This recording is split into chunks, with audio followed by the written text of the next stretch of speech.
Everybody wants Kung Fu Podcast! Hoo! Ha! Your mind becomes fast as podcast! Hoo!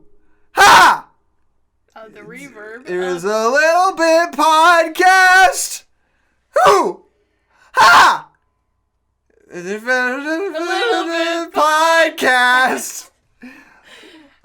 Da da da da da da da. Cool song. Adeline, what do you think about the CeeLo Green cover of Kung Fu Fighting at the end of this movie? My name is Jack Black. Hoo! Ha! Answer my question. What do you think about the CeeLo Green cover of Kung Fu Fighting at the end of this movie? I just don't know why. It's just this. We didn't do our intro. It's an My intro. name is Adeline McMurray. It's allowed. She's Adeline. I'm Jackson.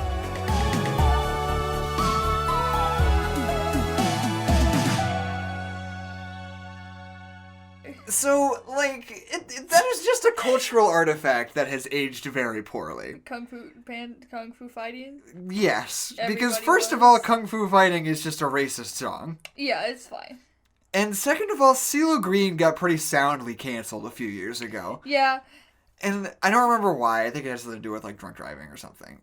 But, still, it's just one of those things Everybody was drunk driving. It's just This seems weird. It's nobody's fault. Except for maybe the slow progression of time. But, Right, the march of time that goes ever onward. Never southward. It's not a joke. Adeline. Yes. What did we watch today? We watched Everybody Was Kung Fu Panda. Everybody was Kung Fu Panda. Sk'Doosh. I hate the energy that you've created with your fucking water. So, this is a movie that I am generally really impressed by. Oh, yeah. But I have some specific beefs with it that are mostly in the third act. Yeah. So I guess we'll just get to those when we get to them. I mean, my problems with it are mainly in the first act, actually. I think this movie takes a minute to get going. And I think it kind of suffers for that. I also just don't... I think this movie was afraid to go as hard as it could have gone.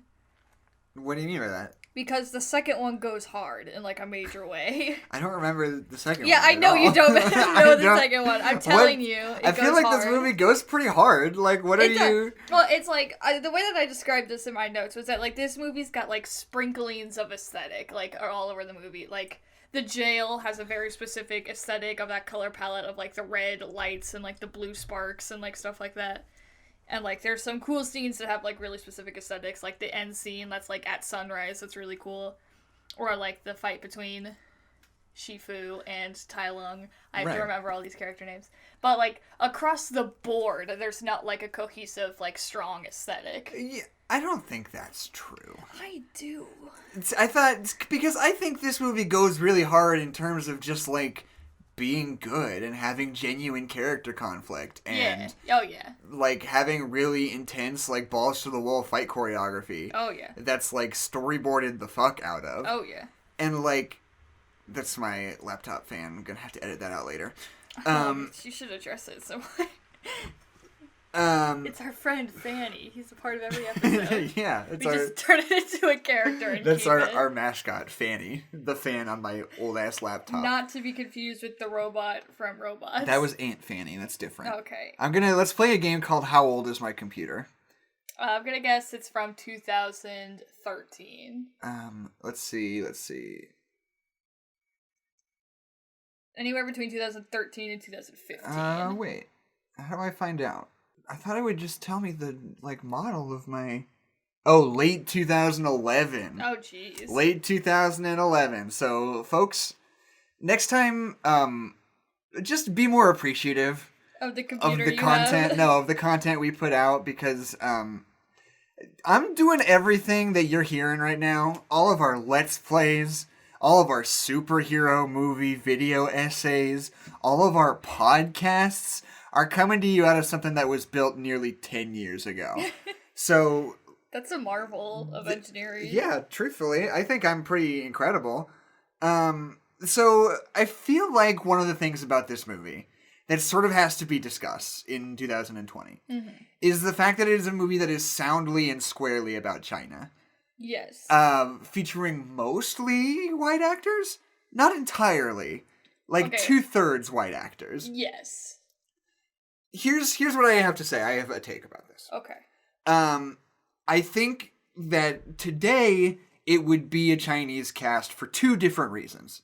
First of all, is that we just have more first of all, people would need for it to be Chinese actors. People would not be cool with this today. They would say, hey, you need Chinese actors. Yeah. That is one reason. The other reason is that we are not as movie star driven as we used to be in 2007. Oh, right? Yeah. Oh, yeah.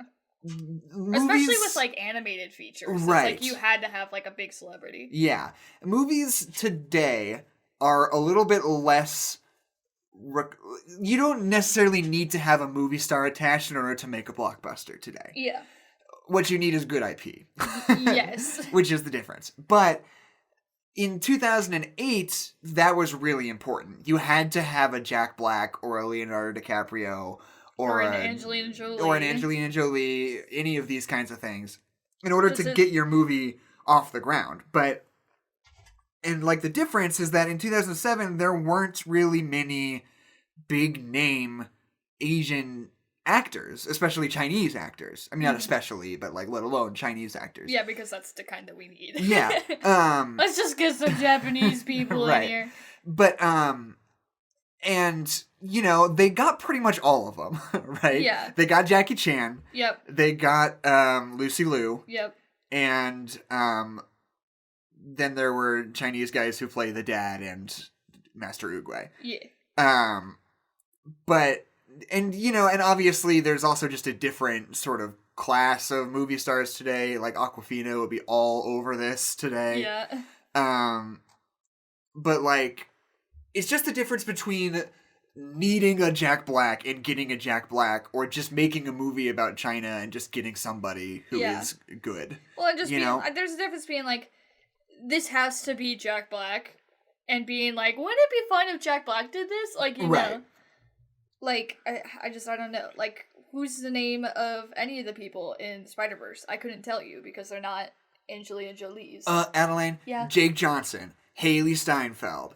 Fucking the kid who plays Miles, who was on The Get Down, directed by Baz Luhrmann, and his name is Shania Twain. Shamik Moore, right? I'm 80% sure that's right. Shamik Moore. Well, I'm gonna go out on a limb here and say that he's not Jack Black. So no, he's not Jack Black.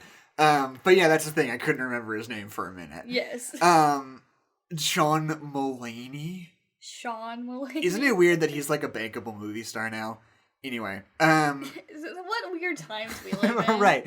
But it's basically the only people that are truly bankable movie stars right now are Chris Evans, Robert Downey Jr. Yeah, Chris Evans and Robert Downey Jr. and anyone who is in a Marvel movie, really. Well, but that's not even true, because that's not true for Chris Hemsworth. It's true for Paul Rudd. Or I think Chris Hemsworth. That's not true. Chris Hemsworth's been in some flops. Yeah, Chris Hemsworth was in the biggest box office bomb of the 21st century. Was that which The is Ark? called Black Hat.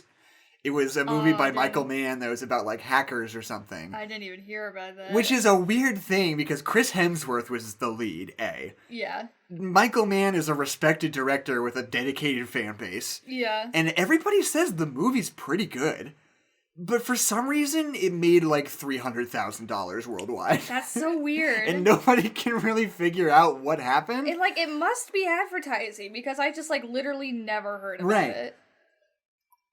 But yeah, today, and I think it's different for blockbuster action films and sort of more serious movies. Yeah. Because if you get a new Spielberg or a new Tarantino or a new whatever, you've always got to have a Brad Pitt or a Leonardo DiCaprio or a Tom Hanks. Those guys still have selling power. Oh yeah. But they're just working in a different space than the movie stars, quote unquote, are. Yeah. Meryl Streep also. What about her? Cool. Good actress. Okay, great. That's my hot take for this episode. I like Meryl Streep. I'm trying to think who else is like an action movie blockbuster star that will like put butts in Tom seats. Holland. I was gonna say Tom Holland. They're all Avengers people right now. Like, I think it's John Boyega? No. I think Adam Driver is closer to being a Brad Pitt or a Leonardo DiCaprio at this point than he is a Chris Evans. What a weird thing, too. I know. Adam Driver fucking rules. Did you ever watch Marriage Story? I didn't watch Marriage Story. Marriage Story kicks so much ass. Yeah. And did you ever see The Last Jedi? I did. The Last Jedi kicks so much ass. But see, the problem with that is that I also watched Rise of Skywalker, and that kind of ruins it a little bit. But he's probably good in it. I'm willing to go on a ledge that he's good on it. Okay, great. You're gonna go out on a limb? You're gonna go out on a limb and say that Adam Driver is probably good in Star Wars 9. That shall not be named. Anyway, Jack Black does a really good job. Chris Pratt also is kind of a movie star that I feel like he's kind of fading out though. What is he? He hasn't been in a big movie like that lately. That hasn't been in a Guardians deal. Yeah. He hasn't gotten canceled. He's like been like, I'm gonna be one of the conservative movie stars, right? And everyone's like, why? I don't think he's conservative so much as he's just like a Christian and likes to talk about being Christian a lot. Yeah. I don't think I've ever seen him to be like actually like politically conservative, or maybe he just knows to keep it to himself. Yeah. I don't know. Well, see, the point is that I haven't heard so much about it that I know that it's probably not that big a deal. Because right. if it was a big deal, if he was like, I think Trump is the best president, then he would be canceled so fast. Right. It's the speed at which someone is canceled tells you how big of a deal it is. Right. If it's a slow burn, you're probably okay. So, Kung Fu Panda 1. What are we talking about? We're talking about Chinese people. All that said, I really like Jack Black in this. And I really like Dustin Hoffman in this also. Okay, can we talk about how Tigress is like the best character ever made? Yeah, Angelina Jolie is really good. Angelina Jolie is so freaking good. And I think that Poe as a character is really, really, really expressively animated. Oh, yeah. And I feel like, I'm trying to think how to put this into words. There is a certain amount of genuine familiarity, I feel, with his character, watching this movie, just based on how perfectly married Jack Black's voice is to the character design, to the facial animation. Oh, yeah. And I think that comes from them being like, this has to be Jack Black. That's where the character design was, make that Jack Black. Right, make Jack Black a panda. Yeah. And I think there's just a really solid synergy between all elements of that performance, quote unquote. Oh, yeah. Which I think is really, really, it really makes a difference, you know? I think the same is true for Dustin Hoffman also in Shifu. I guess I don't have anything else extra to say about that just besides really like it. Also same things that I said about Jack Black just then, also about Dustin Hoffman. Yeah. Well, what I like so much about Poe is that I think he's written really, really well for a pretty basic protagonist. Right. Like, he is every young, annoying kid thrust into, like, a position of power ever, and yet they do a really good job of, like, keeping him silly and dorky without him, like, ever really crossing the line into being annoying, which is like a really hard needle to thread. And like thread to needle? Thread to needle. But it's also like Jackson. Sorry, continue. But like, I mean, just in the writing itself of the story, like the way that it's written, I'm gonna say the way that it's written 12 more times. Like, I feel like if Poe had a crush on Tigress, I feel like he would lose a lot of relatability. Right. If that makes any sense. Like, then he would just be that weird, creepy kid that has a crush on you, you know? Right. But they, like, do, like, such a cool thing where it's like, he's not in love with her. He just respects the shit out of her and thinks she's super cool. And, like, that I love. And that makes a really cool dynamic where he wants to be like her and wants to be around her, but she's pissed at him because she's got her own daddy issues that she's working through. Like, it's just, the way that they write him is just really effective at making him likable, which is Right. kind of like it's a combination of Jack Black, who's already likable, and then character design, which is really good, and then writing him so that he's not a prick, which can sometimes be really hard. I agree with you, but I also think that sort of germinates the thing that I don't like about this movie, which is that I think the whole Poe is fat thing and Poe is goofy thing go too far, especially in the third act. Because, and I don't think it's, like, especially fat-phobic. I don't think I would go that far, but because it is really empathetic to him as a character, you know? But it's just that also it's really funny that he's big. Yeah. I don't know. I never took it as, like, it's not like Thor in Endgame. Like, it's not that to me. It's more like, because the whole, Jackson. What? Fucking crank that shit, dog. Slap open a monster, my man. I'm drinking a sparkling water. Keep talking. God, I fucking hate you. But, oh my god. What the fuck was I saying? It's mango flavored. Shut up. Just mango? Yeah, just why does it need to be more than one fruit? How many fruit do you need? Oh, not really. What was I saying? You were talking about how they deal with him being fat, and it's not like Thor and Oh, yeah. Well, it's because the whole time he's, like, training to become the Dragon Warrior, it feels like he has to completely reject who he is in order to become the Dragon Warrior. Like, he can't be silly, he can't be who he is, and that's mostly because Shifu isn't trying to be a good teacher, he's just trying to show him out. So when he is trying to be a good teacher, he's like, you could be the Dragon Warrior and like food and be fat and be silly. That's not what, like, this is about. So at the end of the movie, when he's, like, using his weight, basically, like, as a weapon against Tai Lung, like, I don't know, I found it, like, rewarding. Like, it was a payoff of, like, all the silly things that we've seen him do throughout the movie are, like, things that he can actually use because that's just a part of who he is. But see, if it were me... And it wasn't. The final act, because to me, a lot of it feels... He feels, like, more bumbling than he does confident, right? Yeah. Like, everything's just happening to work out in his favor. Which...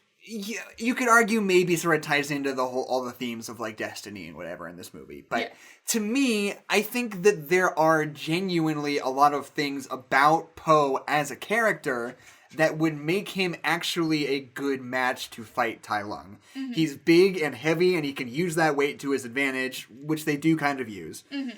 He is really vastly knowledgeable about the history of Kung Fu and knows a lot of things, which... you could argue the Wuxi Fingerhold is that. And he's also, like, has the dedication to learn the things, but, that's all earlier. Mm-hmm. And he is funny and goofy, which I don't think needs to be physical. I think if you have Poe do a combination of, like, genuine real Kung Fu using his body type, like a sumo wrestler. Yeah. And, like, standing his ground and fighting in a grounded way and, like, dealing with Tai Lung that way, while also being able to use things that he knows in his brain, whether it's like artifacts or like history or whatever in that fight, while also just baiting Tai Lung by being a douche while they're fighting. Being a Sk'Doosh. Being a Sk'Doosh while they're fighting. I think those three things would work super well. Yeah. And each of those is like kind of I don't know. All three of those things are kind of used in their own kind of way in the movie.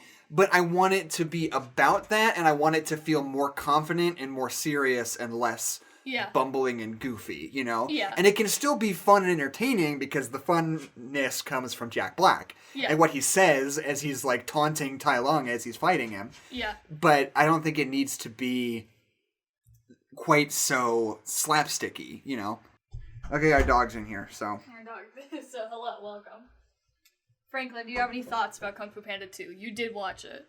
It's Kung Fu Panda 1, Adeline. What did I say? You said Kung Fu Panda 2. I just really want to watch Kung Fu Panda 2. I don't know what to tell you. Look, the reason we're watching all three of them is because I have previously stated that I think all of them are as equally good as each other, and I can't tell them apart. So, we're going to test that theory as we do all three of these Kung Fu Panda movies eventually. I don't know, but we are also doing the Pokemon movies and the Star Wars movies, so... this is just going to be a sometimes treat, I think. When we want to watch Kung Fu Panda, we'll watch Kung Fu Panda. Yeah.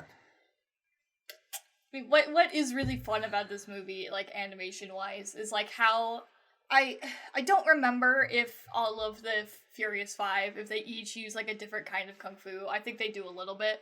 But, like, just the way that they're just, like, all animated so differently is just, like, so visually impressive and fun to watch. Right. Like, when Viper does something, it looks completely different than when Tigress does something. Yeah. But, like, even between, like, Tigress and Poe, who are both bipedal, like, animals, like, even between them, like, the way that they're animated is just so different. Right.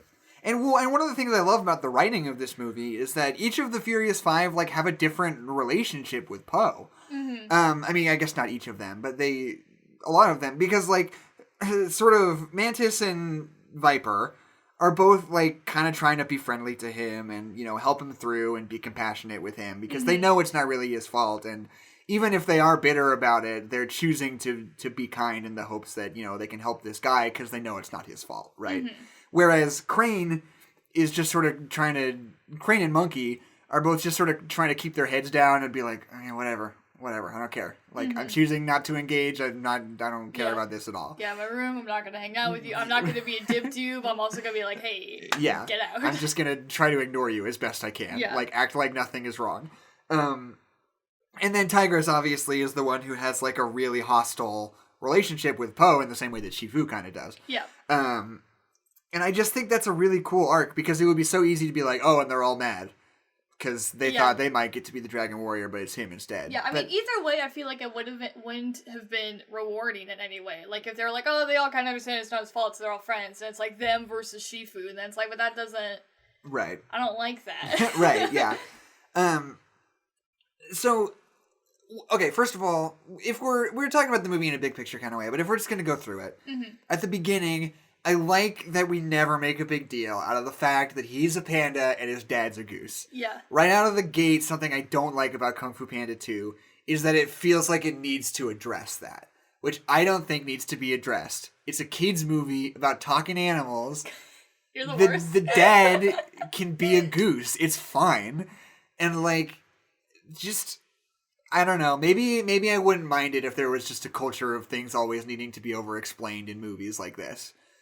But if there wasn't a culture, I mean. Is that what I said? I don't know. I wasn't listening. I think that you will change your tune when you watch the second one.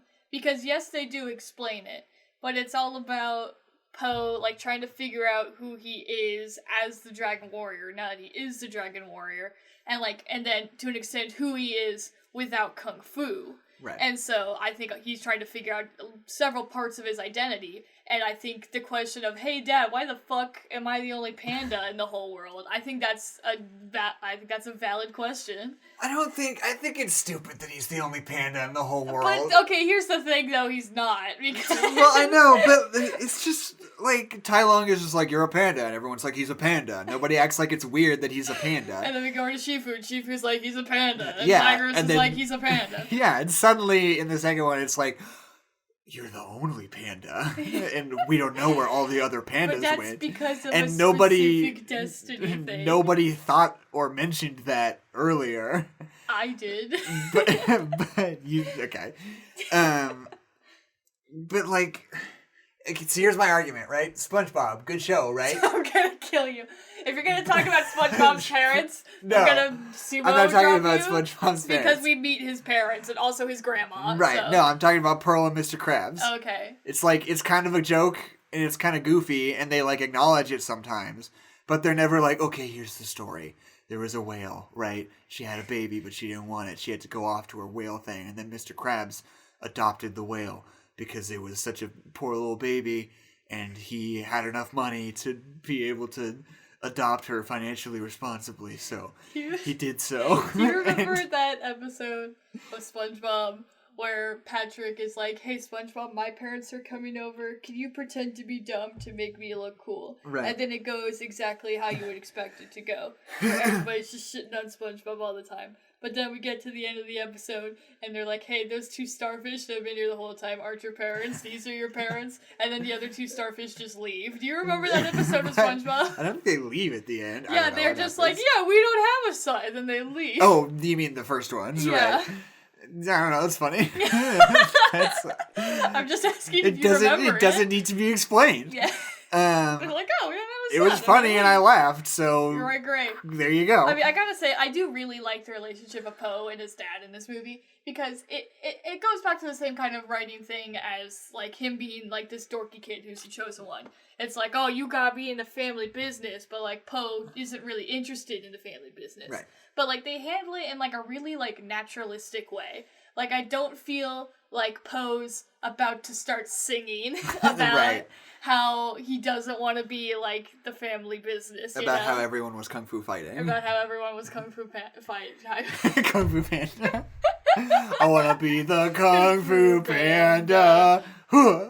Ha! I'm going to write Kung Fu Panda the musical. We're like a year and a half away from that. Can you please? That is going to happen whether you like it or not. Kung Fu Panda the musical. I don't know if Star Kid might do it. I mean, that will happen. I don't know if they'll actually use kung fu fighting in it as a motif. But if it were up to me, they would. The show would open with da da da da da da da da. And everyone would be uncomfortable. Yeah. Everyone would kind of regret the decisions that they made in sitting down at the theater. And we would cast Seth Rogen and Jack Black, and we'd actually get rid of Lucy Liu and Jackie Chan, and we'd replace them with, like... Because Jackie Chan is going to try to fucking, like, kill a dude while jumping through the air while on fire above the audience, and he's going to die like Spider-Man did. Because he's 1,000,000 years old and he refuses to not do his own stunts, and I am worried about his safety. The joke was just that I was going to get rid of all the Asian people and make the whole thing as racist as possible, but like that also, sure. Yeah, Jackie Chan's going to pull a Spider-Man and die live on stage. I want to mount a production of Spider-Man Turn Off the Dark. Does anybody have... If you're listening and you have Bono's phone number, let me know, because I want to do some Spider-Man 2, the musical. Do you remember that one year for Thanksgiving Day Parade where they had the Spider-Man musical, like, open on the parade, like how they have, like, some people do the numbers from the shows, and then they had, like, the costumes for, like, the Green Goblin and, like, the two other guys, and it was, like, the dopest shit I've ever seen, and then I was upset that I never got to watch the Spider-Man musical. So, the villains of the Spider-Man musical, Spider-Man Turn Off the Dark, were the Sinister Six, but it was a really weird collection of villains. Their costumes are dope, man. They're so weird. But, like, I like it. Somebody just give me a list, not, like, a picture that Everyone I have to try to suss out. Everyone on the entire planet is trying to forget Spider-Man Turned Off the Dark, and I refuse to let them forget about it. Spider-Man. Just let me have a second here. Okay, so I guess it's not really that weird. It was the Lizard, Kraven the Hunter, Green Goblin, Electro, Carnage, Hive, which is a weird pick. And I don't know who this silver guy with the drills is. The 3 drills coming out of his head. Maybe he's like a weird take on like the Tinkerer or something. Why does Kraven the Hunter have a weird big blocky face? Because it's fun. It's fun that way. I just want him to be... But I was just concerned about their use of Hive as a villain, who's like a villain from the old like Howling Commandos series, who's a guy made out of bees who's a Nazi. And like... He's like a Hydra agent who is experimenting on insects and got turned into a swarm of bees. And they were like, he's going to be in the Spider-Man musical for sure. I like this human swarm of Nazi bees. I like that. I think that's cool. There's the Ant-Man series that's running right now is written by Zeb Wells. And it's like my favorite comic book that's coming out right now. Yeah. And the big conflict, it's just a miniseries, but the big conflict in it is that Ant-Man finds Hive, who's like a man made out of bees who's a Nazi. And he's like, yo, Ant-Man. Yo, I know I'm a Nazi, but like, listen to me for a sec. And Ant-Man's literally like, dude, I can't right now. Yeah. Like, if anybody takes a picture of us together, it's gonna be the end of me. I'm gonna get canceled and mock speed. Yeah, but he's like, no, there are like these 3 other guys who are also bug supervillains who are trying to take over like the entire world. This is like a global stakes thing. And Ant-Man's just like, you're right. And I have to team up with the Nazi bee guy. You're right, but you're a Nazi. Yeah, and it's so good. That's my weekly comic book recommendation. Is he still a Nazi at the end of the comic? I don't know. They only released 3 issues and then the coronavirus hit, so I don't know yet. But so maybe he gets killed by the coronavirus. I mean, he's not going to not be a Nazi at the end. I know. I want that redemption arc where he stops being a Nazi. Maybe 2/3 of his bees and then will come around. Stops being a Nazi and he starts wearing a T-shirt that just says "Save the Bees." That's a hive I can get behind. Okay, I want to take a second. I want to look up who this other guy is. So how many people died during Turn Off the Dark? I know that 2 actors got really hurt. I don't think anybody died. I might be wrong though. Swiss Miss. Carnage Swarm, Craven the Hunter, Electro the Lizard, and Swiss Miss. I guess she's like a Swiss Army knife? Whom Miss Arrow invents on the spot? What? Swiss Miss Marvel. Is that just something they made up for the musical? Yes, it is. So it's a completely original villain just called Swiss Miss. Did they just need a female character? During the retelling of Spider-Man's origin, Miss Arrow, one of the musical narrators, spontaneously adds Swiss Miss to the lineup of the original Sinister Six, feeling that the team could use a, quote, woman's touch, unquote. Oh my fucking god. So I guess... Okay. So Spider-Man Turn Off the Dark is, I guess... like a meta-narrative where the narrator is like in control of like this retelling of the Spider-Man story. That's kind of fun. What's up with that, Bono? Why is that your take on Spider-Man? Why is this what you choose to do, and why does she look like that? Just remembering the Swiss Miss. Swiss Miss later fought Spider-Man as part of the Sinister Six. When she attempted to stab Spider-Man, Spider-Man leapt out of the way. Wow. Which caused Swiss Miss to stab Electro and electrocute herself. Because of this, both Swiss Miss and Electro were defeated. Oh my god. Wow, what Three Stooges bullshit. Don't smack the table. Look at her. Oh, she doesn't even look good. So I guess the idea is that she's like a Swiss Army knife. Yeah. But Swiss Miss also means hot chocolate, is the thing. So if she were a combination Swiss Army knife and chocolate-themed supervillain, that would make more sense. Hold on. Is she an African-American woman? I don't know. It's not going to say on the Wikipedia Well, page. I'm trying to look at the picture. Because then Swiss Miss... It's not a real person's face, I don't think. I can't see. It's just a prosthetic deal. Probably like Craven the Hunter. I'm just saying, there are layers here, and I don't like any of them. But anyway, the hive costume is cool, because he's got little bees on wires that are like buzzing around him all the time. Yeah. It's cool. Anyway, Kung Fu Panda the musical. Carnage one's good too. Yeah, I'm gonna write Kung Fu Panda the musical, and it's gonna be as racist as possible. Yeah. Everything any kid in middle school said to another Chinese student, it's gonna be in the play. Right. I could continue this bit, but I'm gonna choose not to. Great. Did I already say the thing that I wanted to say about his dynamic with his dad? Yeah, because that's how we got onto the musical. Right. Okay, we're good. I said the thing I wanted to say. And I mean, look, and I like the fact that his dad's a duck because it, like, is a physical representation of the misfittedness that he feels emotionally, and it's just a thematic idea to me. And I think that's cool, and he doesn't need to be adopted, and he doesn't need to have a real panda dad, because Goose Dad's fine. Yeah. That's my take. Also the sequence where he's trying to get into the stadium while they're doing the Dragon Warrior stuff is really good. Just so good. And there's a part of you that thinks that, like, it might be frustrating to be, like, teased with all this, like, super cool stuff, especially since we've already seen a little bit of how cool the action can be in this movie. Yeah.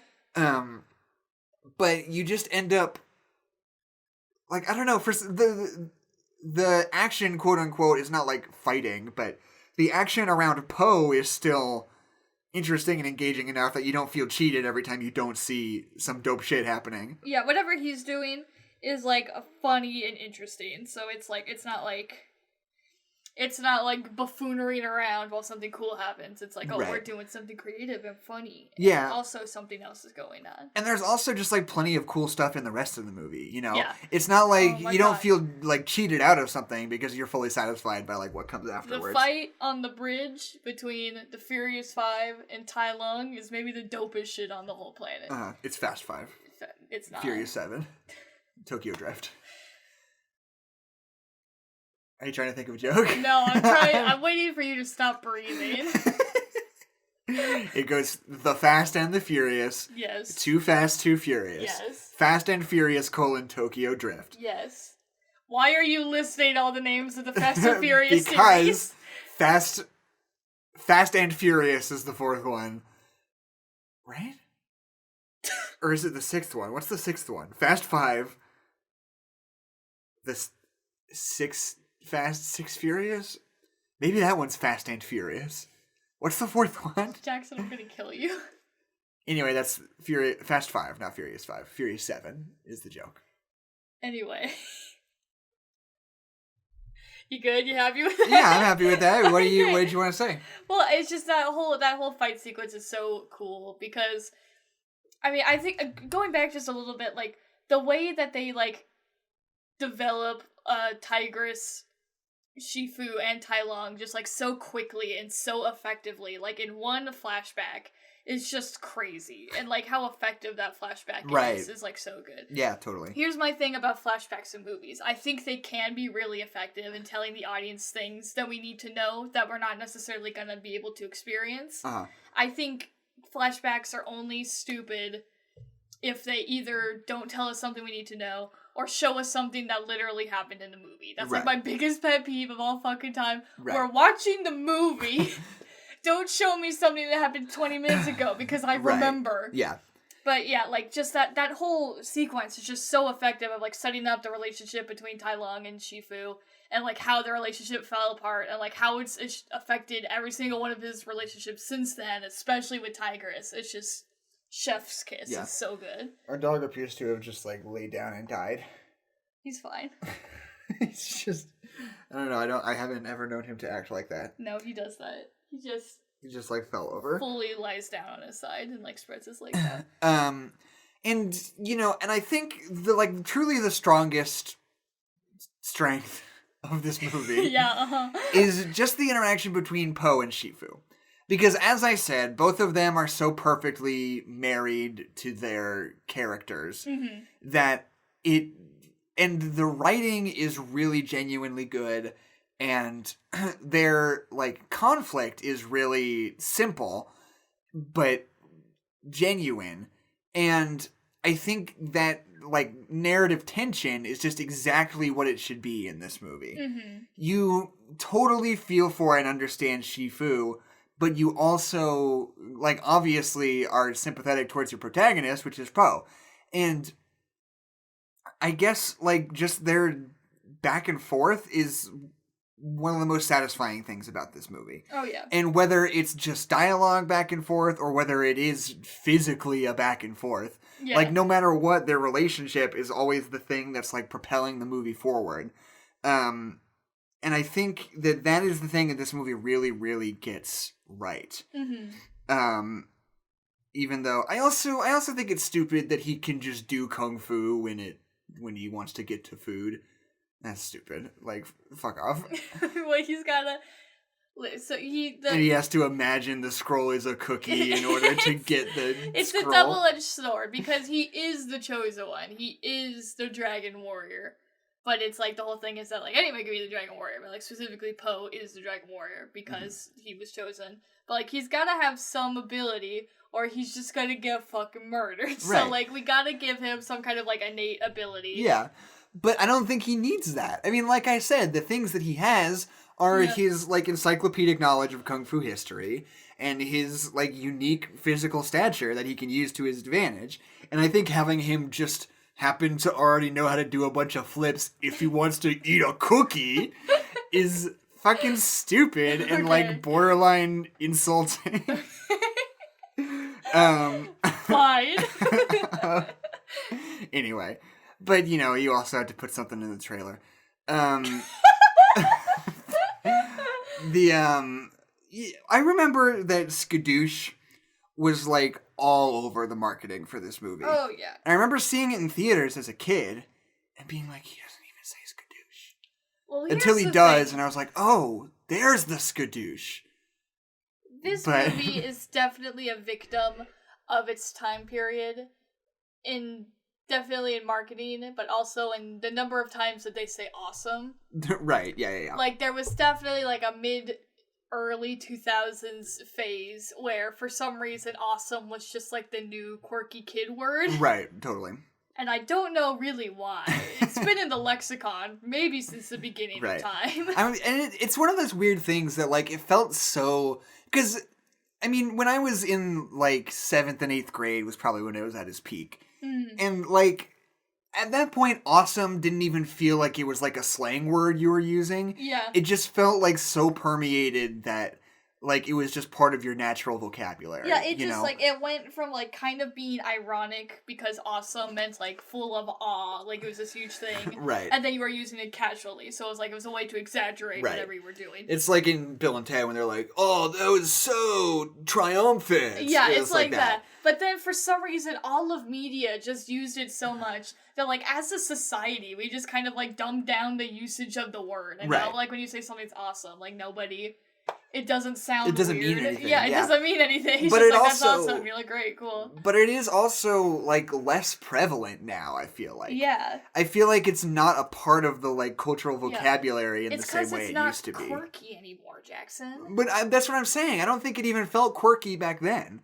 There was a certain point where it was just, like, that was the word you used. It's like using the word cool. It's like, that's awesome. Like, and I don't think, not that we never say the word awesome anymore, but, like... I don't know. It's just interesting that, like, it felt so genuinely ingrained in everything. Yeah. And now it's, like, not gone, but it's just, like, not so ingrained anymore. Yeah. I don't know. Weird. So what year was Kung Fu Panda? It was 2007, I believe. And then what year was the Lego Movie? Oh, that was 2015. Really?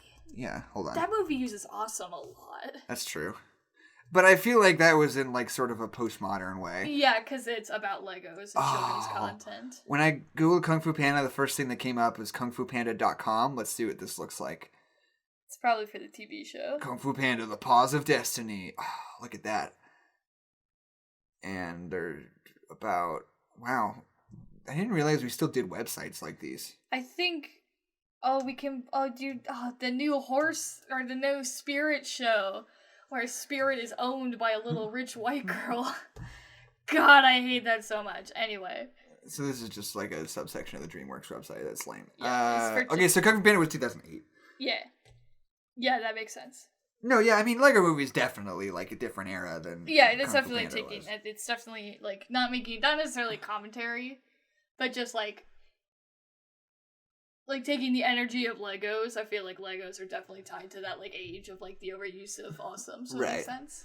I'm confused by this result, which is some sort of article that was released about 2 weeks ago. Called Kung Fu Panda 3 Official Trailer.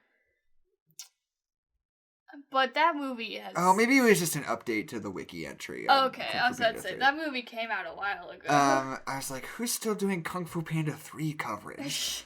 Me. But weirdly, it's also... There's a picture of Furiosa from Mad Max Fury Road on it. I don't know. Whatever. It's just a weird thing to come up. Anyway, I'm using my weird search engine, so that happens sometimes.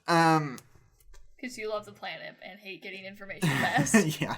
I mean, look, if I use it to Google the word Google, and then I just go from there, I'm still doing then the everybody good that wins. Yeah. I mean, one of the things I wanted to say was that, like, the choreography in this movie is incredible. Crazy. We've talked about it already, but it's crazy. One of the things that really gets me about it is that there are so many times when, like, the camera work, like, the filmic quality of it is as much a part of the choreography as the, like, figures themselves are. There's that bit that I love where, like, the Tai Lung is escaping from prison and he grabs one of the guards and, like, hooks him up in the air, and the camera is, like, looking down and follows the guard in focus, and you can see Tai Lung, like, just tearing through guys underneath him out of focus, and then when he falls down and lands, Tai Lung is where he lands then, and, like, throws him again. And it's incredible. God, that whole scene with Tai Lung escaping is just fucking off the rails. Dope as hell. It's insane. And, like, it's, like, genuinely, I think, the best action choreography I've ever seen in an animated movie. I'm sure there's a lot of really spectacular stuff in a lot of anime that I'm not privy to. Yeah. But as far as, like, Western animation goes, there is, like, absolutely nothing like that ever, I don't think. Yeah. Besides maybe, like, Kubo. I don't think there's. I guess there are. I don't know. And it's just weird that, like, it takes an animated movie being a parody, not a parody, but, like, sort of parroting the style of, like, wuxia action films and, like, kung fu movies. Yeah.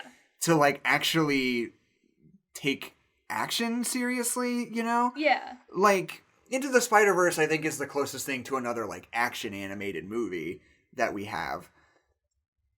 I'm trying to think if there's anything else I'm forgetting. The Incredibles, I guess, but that's not really very action heavy. Wasn't there an animated Matrix movie, Jackson? There's a handful of animated Matrix shorts, but those were not really action based either. Probably not. They were very philosophical. What about fucking Finding Nemo when Marlin fights the sturgeon? There's no sturgeons in Finding Nemo. It's the scary fish that kills his wife. The barracuda. Barracuda. Sorry. That's not how Barracuda goes. She says Barracuda, which seems... you know what it fucking is? It's the version of Barracuda that's in Shrek 3. Okay. That's what that was. Anyway. All right. What was I fucking talking about? Because they combine a song from Ragnarok. Oh, Immigrant Song? Immigrant Song and Barracuda. That's fucking stupid. It's dope, though. No, it sounds dumb.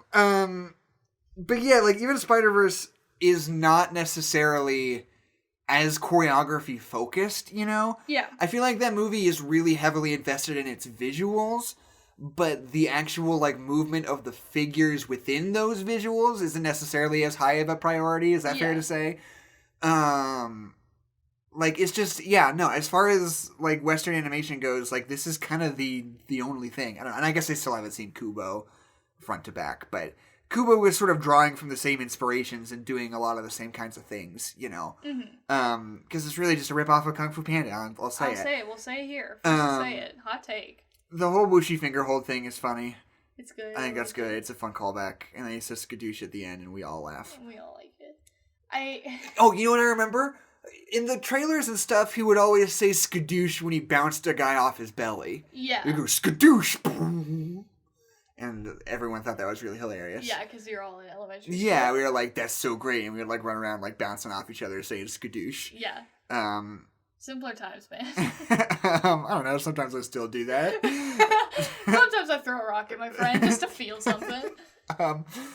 But yeah, like...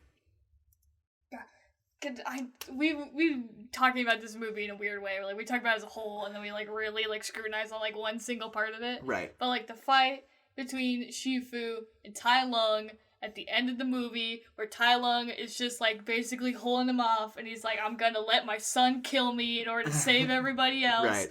And Tai Lung is just, like, screaming at him about his destiny, and Shifu's like, it's my fault, dog. It's so fucking good. And it's so good. It's so good. This movie is so genuinely well written. Mm-hmm. Like, besides that, like, big picture thing I have a problem with, like, the emotional stakes are so clear and so heartfelt.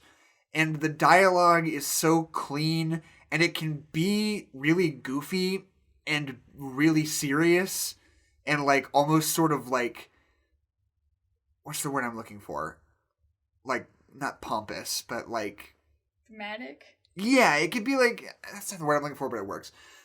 Like, it can be, like, really deeply, like, almost theatrical when it wants to be, you know? And it balances those two tones in, like, a really effective way, I think, without either of them compromising the other. Yeah. And, like, the back and forth and just, like, the music of the dialogue is so strong that I think it really, like, pulls this movie together in a great way. Yeah.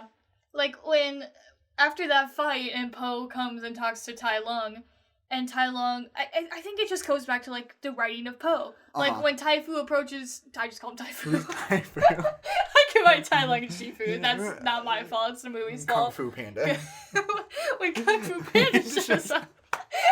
It's so funny to just call him Kung Fu Panda. But, like, when Po shows up to talk to Tai Lung, and Tai Lung is just like, hey, what's up, you big fat idiot? Like, it seems in character. Like, it's not, like... Right. The characters being silly is, like, not out of character for them. when Tai Lung, who's been, like, incredibly scary and dramatic 2 seconds ago, is now like, who the fuck do you think you are, fat guy? Like, it just seems in character still. Like, it's not like, this is serious Tai Lung and this is silly Tai Lung. Right, it's like, people are three-dimensional and can say silly things even in serious situations. Right. And this movie is so much built around the whole idea of, like, destiny. Mm-hmm. And, like, that idea of, like, people who try to prevent their destiny often create the destiny they're trying to avoid, right? It's Oedipus Rex, it's Romeo and Juliet, it's Kung Fu Panda. It's Kung Fu Panda. Yeah, but it's like, and I feel like it comes up so many times because, like, in Kung Fu Panda. In trying to prevent Tai Lung from escaping, he allows Tai Lung to escape. Yeah. In trying to prevent Po from becoming the Dragon Master, Dragon Warrior, the Kung Fu Panda, he ends up creating the scenario in which he can become the Kung Fu Panda. Yeah, I mean, even with, like, the very beginning with Tai Lung, it's like training Tai Lung in order to be the Kung Fu Panda, it makes it so that he becomes the villain. It's like that kind of thing. Yeah, but, like, even on a small scale, I think it's interesting, because, like, Tai Lung gets that little feather, and he, like, undoes his thing or whatever, but he's still, there's a hot second where he's like, okay, so now I've, like, got these hands, I've got this thing off, so he's like, I don't really know what to do now. But then all the rhinos are like, fuck you! And they start, like, shooting shit at him and, like, going crazy. Yeah. And he, like, uses that to his advantage. And if they hadn't done that, he probably still wouldn't have been able to escape, Like, because they're trying to prevent him from escaping, they gave him the resources to actually do it. Yeah. I mean, that theme is continued into the second one with Peacock Villain Guy, who's the coolest guy on the planet. Okay, I'm gonna keep fucking talking about Kung Fu Panda 2 because I really like it. But, like, I just love... The one with Panda Dad. The one with Panda. Panda Dad is at the last second at the 11th hour, so it's fun. Oh, I guess that's right, because they, like, set it up for a sequel. It didn't come out for, like, 8 years afterwards. And then it came out, and it was, like, just okay. It's... But wait, what's the movie even about, then? Okay. Because that's when they start talking about him being adopted. Yeah, because, okay, so the goose... It's like a dad journey where the Panda Dad shows up, and he's like, yo, I'm your Panda Dad. I heard about you because you're the Kung Fu Panda. And they're like, oh, hey, Dad, what's up, Dad? And then Kung Fu Panda Dad is like, hey, come to my village because there's either a problem that needs to be solved or I just want to hang out with you. Wait, are you talking about the third one or the second one? I'm talking about the third one. I'm talking about the second one. Oh, second one is just fucking... Why does it even matter in the second one that he's adopted? It's because he's trying to figure out who his identity is. Oh, he's trying to find out who his dad is. Yeah. Well, he's not trying to figure out who his dad is. He's just like, yo, Dad, where did I come from? Obviously, I'm adopted. And then he says, like, oh, I found you in the radish cart.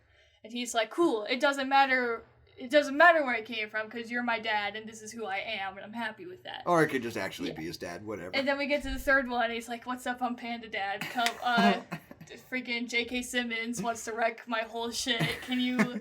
And he turns everybody into jade monsters, which is actually pretty dope.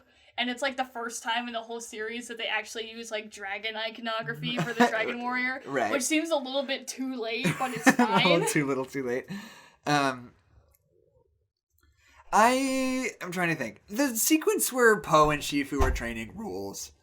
And it feels... And, I think there's a difference between making him, like, a big fat joke and just being like, he's motivated by food. That's just a reality. Yeah. Which a lot of people are, and that, like, seems fine. And it's like he grew up in a noodle shop. Like, he likes food. Right, I think that's fair. And there's a difference between him actually just turning into a kung fu master when he sees a cookie versus... like, just being motivated by food. That's not what happens. Yes, it is. He's sad because all of the Furious 5 are left or whatever, and he wants to get a cookie, so he crawls up. He's motivated by food. They play, like, flippy sound effects. How to get up there. He doesn't turn into a kung fu master. They literally say, you're 50 feet up in the air in a perfect split. Shut the fuck up. Which they've just acknowledged he doesn't know how to do earlier because he wants that cookie so bad. Adeline.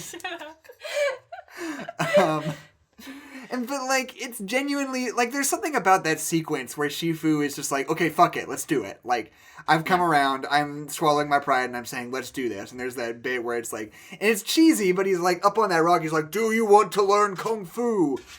And there's something that's, like, genuinely moving about it, like, you really genuinely feel it.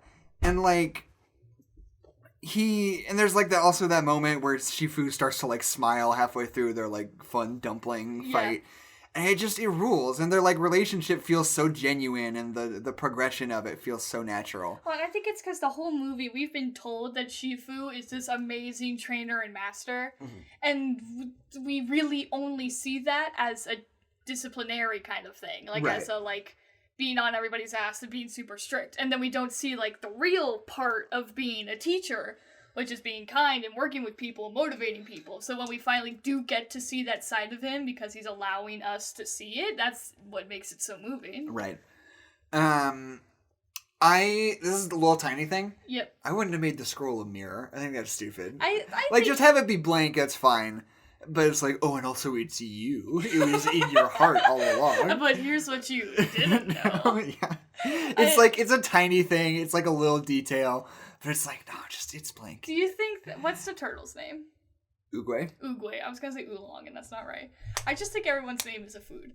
But, like, the way that Oogway, I don't know. I feel like Oogway would put a mirror in it, because Oh, no, Oogway didn't make it. It's I know, an ancient artifact. But You're saying he went out of his way to go up there and put a mirror in it? Yeah. Because he knew it was in there? Yeah, because he's a funny old man and he knows things. And I think he's in the third movie, if I remember correctly. I hope he is, because he rules. Okay. I also like the bit where all the stuff with the rose petals, when Shifu's just like... And it's like just a bunch of nonsense, but like it's kind of cool. It's like rose petals going around, and he catches the thing, and there's like a single ripple in the water because he's so cool. He rules so hard. Well, and it's like the whole Shifu is just written so well in this whole thing that like his relationship with Oogway is just like so cemented so quickly, and like we know who Oogway is just like the whole time, and like because he's there for such a short amount of time before we kind of have to get rid of him in order for Shifu to grow. But, like, just, like, the relationship before that is just so good. Like, that scene at the peach tree where he's doing this big metaphor about Poe, and Shifu is like, I refuse to accept this metaphor that you are making about Poe, because I fucking hate Poe. I'm going to make my own metaphor. And it doesn't work because Uguay's awesome. Like, it's just, this whole dynamic is so good. Yeah, and it's, I think that, like, this movie sort of posits, like, your mentor as an avatar of destiny, Yeah. Anybody who's teaching you has learned to accept that destiny is going to be what it's going to be. And, like,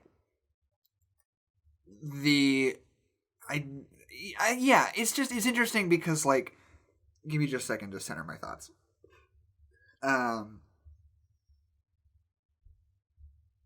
For some reason, whenever I look at this picture of the guys, like, my mind just completely goes blank. I don't know why. I have up on my desktop right now, because I went on Letterboxd, this, like, picture of, like, some of the characters from Kung Fu Panda, like, striking a pose.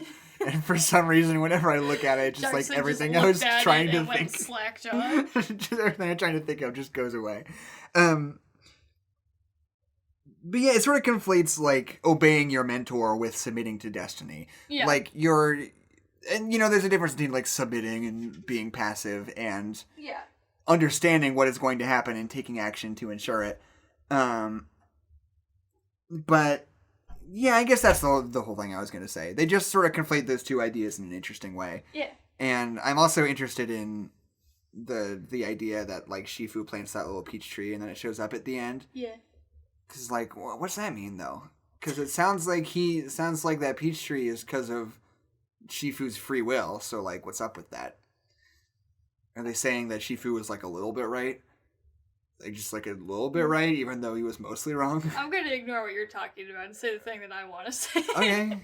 Which is, I like the theme of this movie that I think comes out that there is a responsibility of the mentor, like... It is their burden to teach, and they have to be responsible for what they do teach and who they're teaching. Right. Like, as a master, Shifu has the responsibility to teach Poe and to make sure that Poe learns, and he doesn't do that until, like, the end of the movie. Right. And then he also had that responsibility to Tai Lung, and he failed that responsibility again because he was just blinded by what he wanted and was totally ignoring what was going on. Right. I just think that's a really interesting theme to be like this... like, not only is following your master, like, submitting to destiny, but, like, also your master has a responsibility to you, like, when they're creating a new universe or whatever. Right. Yeah, are you done? I'm done. I'm tired of the dog scratching at the door, I'll tell you that. Do you want to hear a review? I hit the jackpot, first review, I think. You hit the jackbox? It's not a joke. Wait, let me get over there real quick. So, don't look at my screen. Okay. Let me read this all the way through. Okay.